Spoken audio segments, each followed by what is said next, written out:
Finish up chapter 11 with the section 11.4 notes, and we're going to do these in two parts. So the very first part is going to be on page 84 in your green notebook, and we're going to learn how to find the area of regular polygons.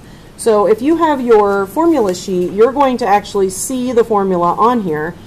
Down here there are two options, so I will talk to you about these two formulas so you know how to use them, but that's what we're going to focus on this section.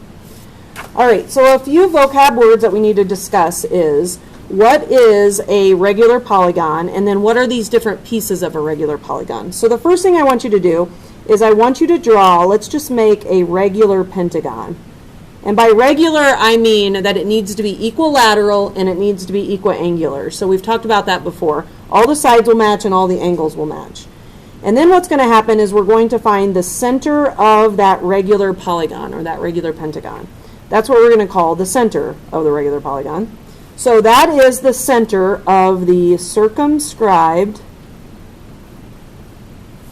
circle. So I'm going to put this pentagon, this is really bad drawing, but you're going to basically inscribe the pentagon and the circle will be circumscribed. So the center of your pentagon is the center of the circumscribed circle. Next, the radius of the regular polygon. You might not think of a polygon as having a radius, but the radius will go to one of these points on the circle. That is called the radius of the polygon because it is the radius of the circumscribed circle. So some of your pictures will have the circle in it and some of your pictures won't have the circle in it. But keep in mind that there is always a circle that can be put around your polygon if it's regular, and that is that circumscribed circle. Okay, so the vocab word of the day that you really need to know for the formula is the apothegm. And it sounds like you're saying opossum, but it's really apothegm. And the apothegm is a segment drawn from the center of a polygon perpendicular, so I'll just use the symbol perpendicular, to a side of the polygon. Its length is the height of an isosceles triangle, and it has two radii as legs. Okay, so I need to show you what this is. So the apothegm is going to be in these pictures. We're going to use it to find the area. So I'm going to come over to my picture, and I'm going to drop a perpendicular down to one side of the polygon. That segment right there is called the apothegm. So I'll label it with an A. The apothegm is perpendicular to the side of the polygon. And then if you look, the apothegm is the height of an isosceles triangle. This would be an isosceles triangle, and that is the height of the isosceles triangle that has two legs as radii. So all we're going to do is focus on that apothegm today, and that's going to help us with our formula. All right? And then we're going to skip central angle because I'm not going to use that in the formula this year, so don't worry about filling that in. All right, so let's just do a question on vocab. So I'm going to do example 1 with you, and then you're going to finish the one below when you finish the video. So it says, in the figure you have a regular hexagon, which means it's equilateral and equiangular. It's inscribed in the circle. That means the circle is circumscribed. We're going to identify all these pieces. Okay, the center of your polygon is the same as the center of your circle. That's easy. It's just point R because it's the center of the polygon, which is the center of the circle. The radius of the polygon, well, this can be a couple different things, but they have two of them drawn in. So the radius of the polygon is the same as the radius of the circumscribed circle. So you could say segment RK, or you could say segment RL. Those are both radii of the polygon. The apothegm. So make sure in the apothegm you're looking for the perpendicular segment. It goes from the center perpendicular to a side. It sounds like a possum, but it's apothegm. So this would be segment RS or segment SR. That's the only option. We're not going to worry about the central angle, and we're not going to worry about the measure of the central angle for now. Okay, so now what's going to happen is you guys are going to, in just a second, you guys will go back when we get done with the notes, and you will try this question because I'm going to go over and do the other one on the other page. So this one will be the same as what I'm doing here, and you'll go back and finish that in just a second. So skip to the hot tub question. So this question, we're going to start using these different parts to find the area. So it says the cover of the hot tub is a regular pentagon. So it's equilateral and equiangular. If the side is 2.5 feet of the pentagon and the apothem is 1.7, find the area of that lid to the nearest tenth. Okay, so I'm going to split this section into two parts. And I'm going to show you how you can do the area of this pentagon two ways. So I would like you to sketch the pentagon here. And then I would like you to put the side is 2.5 and the apothem is 1.7. And then I would like you to think about how this is a triangle, and then go around and make 5 different triangles by making all those different radii. If you had the circle drawn, you could see that they are radii. So I basically want you to split your pentagon into 5 triangles. Now, this triangle down here would look like this. You'd have the 2.5 and the 1.7. We're going to find the area of that triangle at the bottom, and then we're going to times it by 5, and that will be the area of the entire pentagon. So if I do it up here, if you want to see this picture, we're going to find the area of this triangle by doing 1/2 base times height, and then we're going to take that times 5 triangles to get the total area. Okay, so this would be area equals 1/2, the base is 2.5, the height is 1.7, and then we're going to take that times 5 triangles. So we kind of got in the other section, but we're going to do 1/2 base times height times 5 triangles. Okay, if you multiply all of that out, you're going to end up getting the area is 10.6 feet squared. So that is one way you could do it. So think about if you had a hexagon, you would do 1/2 base times height times 6 triangles. If you had a regular octagon, it'd be 1/2 base times height times 8 triangles. So that is definitely an option. But we're going to step it up a notch and come up with an equation we can use instead of doing the triangles each time. So over here, I'm going to show you how to get this formula. So I want you to write 1/2 base times height times, well, you can put a dot or a time, so times the number of triangles. So this is 1/2 base times height times the number of triangles. Okay, now to make a formula, what we're going to do is we're going to go up to the picture and we're going to sub in a few things for this formula. So first of all, the base of my triangle is just the side. So in place of base, I'm going to put side. That's the side length of the pentagon. The height of the triangle, we already know a vocab word for that. We just came up with it. That's the apothem. So we'll put A for apothem. And then the number of triangles is, we're going to use n because that's the same as the number of sides. So if I have 5 sides, I have 5 triangles. If I have 6 sides, I have 6 triangles. So n. So if I rearrange this formula, it would be 1/2 ASN, which is a formula that we can use that you will see on your formula sheet here. Now they have it in a different order. They have 1/2 ANS. That's the same as 1/2 ASN, but that's the formula I just came up with. Okay. So the other thing to show you is there's another way to write NS. So when you think about NS, N is the number of sides and S is the side length. So NS is actually the perimeter. So if I take out NS, I could put a P there for perimeter. And so that's another formula you can use, which you'll see. And that's usually the one I use. I like to use the 1/2 AP. And that's because this part right here is the perimeter. So if that's the perimeter, then you can write it as 1/2 AP. All right. So all I did there, if you're confused on what I did, all I did is I derived the formula from using the triangles. And that's how we come up with these 2 formulas that you can use. All right, so now we're going to go into how do you actually use these formulas. So you're going to use either one of the formulas when you want to find the area of a regular polygon. So that's what we're going to look at down here. Okay, so I'm going to do example 3 with you. I'm just going to do these 2, and then you'll be able to go back and try these down here. All right, so the very first thing I do is I check to make sure it's regular. It is. And then I see that it says, if we can, we're going to leave answers in radical form.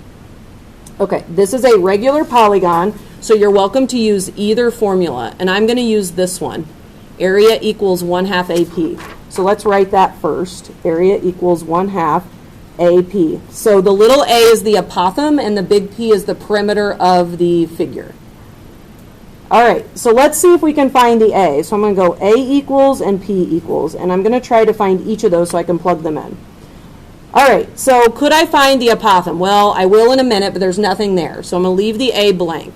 Could I find the perimeter? Yeah, that's easy to find the perimeter. So the perimeter is 3 times 6 sides. That's 18 meters. So we know the P is 18. Easy. But we need the apothem, so we're going to have to do a little more work. So in order to get the apothem, we're going to need to figure out what type of triangle this is right here. So I'm going to do a formula that I used at the beginning of the year to find the angles of a regular figure. So I'm going to do n minus 2 times 180, and then I'm going to go back and divide by n. And that's going to help me figure out what that angle is in the corner. Okay, so this is a hexagon. There are 6 sides, so 6 minus 2 times 180 divided by 6. So I'm going to do 4 times 180, and then I'm going to go back and divide by 6 angles. That means every angle of a hexagon is 120. So all of these are 120 all the way around because it's regular. But what do you think happens to the 120 when you draw in the radius? You probably can guess. It's bisected. So instead of being a 120 in this corner, this one is a 60. So that makes this a 30, 60, 90, which we can use to find the apothem. Okay, so I'm going to blow up that triangle so I can show you over here. This is 60, this is 90, this is 30. And they tell you that this entire side at the bottom is 3. Well, the other thing the apothem does is it bisects the bottom side. So if the whole side's 3, this is 1.5 meters. I can basically split that 3 in half. Okay, so now let's use our 30, 60, 90 to get our apothem, which is right here. So short side is 1.5, so go from short to long. So if you go from short to long, you're going to get 1.5 radical 3. And that is your apothem. So now we can put that into the apothem blank, 1.5 radical 3. All right, do we have everything we need for our formula? Yes, we have our apothem and we have our perimeter. So the formula is going to be area equals 1/2. The apothem is 1.5 square root of 3, and the perimeter is 18. And all we're going to do is type this in, but we're going to leave the radical alone because it says to leave it in simplified radical form. So I'm going to type in 0.5 times 1.5 times 18. And I'm going to get 13.5 radical 3. That's going to be the area of my regular hexagon. 13.5 radical 3. That's going to be meters squared. So what makes these questions difficult is just they're lengthy. You've got to go find your pieces and then plug them into the formula. And usually you have to use specials or trig or something like that, which makes it a little more difficult. Okay? We're going to do one more of these, and then you guys will try these down here in just a second. Okay, so this is a pentagon, which is a little different than a hexagon. So I'm going to still write my formula. Area equals 1/2 apothem times perimeter, 1/2 AP. And we are going to leave a blank for the apothem, and we're going to leave a blank for the perimeter. All right, so the question is, do we know the apothem? No. Do we know the perimeter? No. So this is the worst kind of question because you don't know either of those yet. So what we're going to need to do is figure out what this angle is right here in the corner and use that to help us find our apothem and our perimeter. Okay, so to get that angle, we're going to do n minus 2. So we're going to go 5 minus 2 times 180 divided by 5. That's going to tell us what all the angles of the pentagon are. So that's going to be 3 times 180 divided by 5. So every angle of my pentagon is 108. Now, don't forget that these are all 108, but then when you get over here, the radius splits the 108 in half. So that's going to make this angle right here 54 degrees. 54 is not special, not like it was over here when it was 60. Okay, so I'm going to draw this triangle, and I'm going to put my 54 here, and I'm going to put my 10 there, and we are going to need to find the apothem, which is right here, and we're going to need to find this half side length right here, and that will help us get our formula. Okay, so what do we use when something's not special? We use trig. So we're going to go back and use trig. So in order to use trig, I'm going to label this O, A, and H. You might remember SOHCAHTOA. If not, this is a review of it. This is O, A, and H. Okay, so in order to find my apothem, that's O and H. That's sine. So we're going to go sine 54 equals x over 10. So just to review, to type this in, you're going to type in sine 54 and you're going to times by 10. So sine 54 times 10. That's going to give you an apothem of about 8.1. So we're going to round to the nearest tenth. So x is 8.1. That is my apothem length that I just found there. Now I'm going to go back and do trig to find this little side piece right here. So I'm going to do trig again for this piece. So I'll make this the x, and then this is going to be the y. So now we're going to use a over h. So we're going to do cosine 54 equals y over 10. So that's a over h. Okay? Again, you're going to type in cos 54 times 10. Cos 54 times 10. And you're going to get 5.9. So y is 5.9. That's going to be that little piece right here, 5.9. Now, you have to be smart. 5.9 is not your perimeter. So how are you going to get your perimeter from the 5.9? Well, if this piece is 5.9, you've got to double it, and then you got to take it times 5. So take 5.4 times 2 times 5, which is really, you're timesing it by 10 then. So 5.4, double it to get the whole side, and then take it times 5 to get the whole perimeter. It's 54 then. Now you're ready to rock and roll. You found your apothem and your perimeter. Okay, so I'm going to do area equals 1/2. The apothem we found was 8.1 and the perimeter was 54. So we're going to type in 0.5 times 8.1 times 54. And we're going to get an area of about 218. Let's see if that's what I got before. That is not. Hold on. I think I did 5 point. Oops. This should be 59.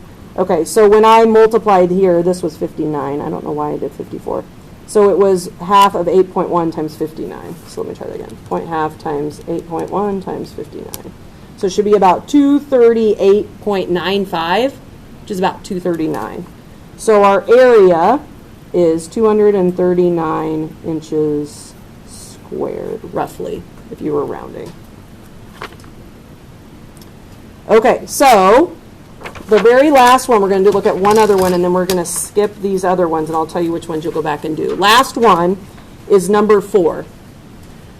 So it says the area of a regular nonagon, and it gives you the area, it gives you the apothem, it wants the side length. Okay, so this is going to feel really easy because you're just going to write your formula. Area equals 1/2 apothem times perimeter, which is on your formula sheet. You're going to put your area in. You're going to put your apothem in. And you're going to keep P, P. Or you can use ASN if you want to.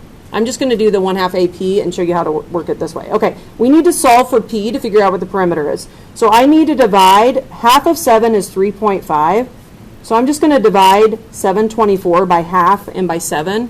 So basically I'm going to divide by 3.5. So 724.5 divided by 3.5 is going to be 207.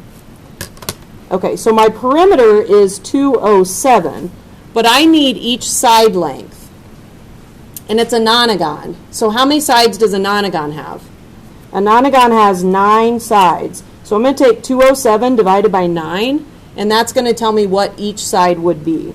So 207 divided by 9 means each side would be 23. So your answer for this is the side length is 23 centimeters.